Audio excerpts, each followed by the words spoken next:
আদা আর জিরে একসাথে বাটা ছিল, সেটা দিয়ে দিচ্ছি 2 চামচ। তারপর দিয়ে দিলাম ধনিয়া গুঁড়া, মরিচের গুঁড়া, রসুনের কোয়া, আর দিয়ে দিচ্ছি পেঁয়াজ।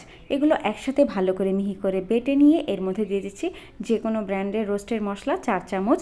4 চামচ দিয়েছি কারণ 2টো মুরগি নিয়েছি আমি। তারপর একটা কড়াই তেল গরম করে আমি পেঁয়াজ বেরেস্তা করে সেগুলো তুলে নিচ্ছি।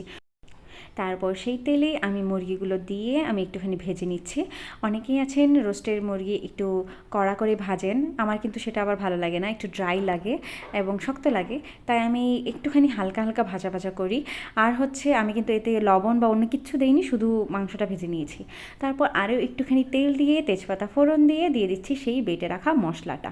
তারপর জারটা ধুয়ে অল্প একটুখানি জল দিয়েছি আর দিয়ে দিচ্ছি লবণ। লবণ দিয়ে এখন আমরা ভালো করে মশলাটা কষিয়ে নেব। আর এর মধ্যে দিয়ে দিচ্ছি এই 2 চামচ মতো টমেটো কেচাপ।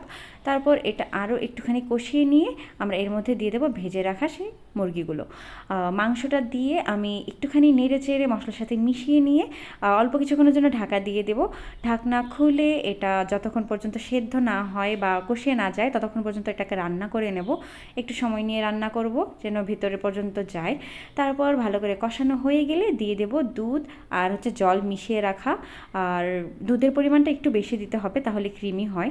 তারপর এটা জলটা ফুটে গেলে এর মধ্যে দিয়ে দেবো পেঁয়াজ বেরেস্তা আর সামান্য চিনি একসাথে করে।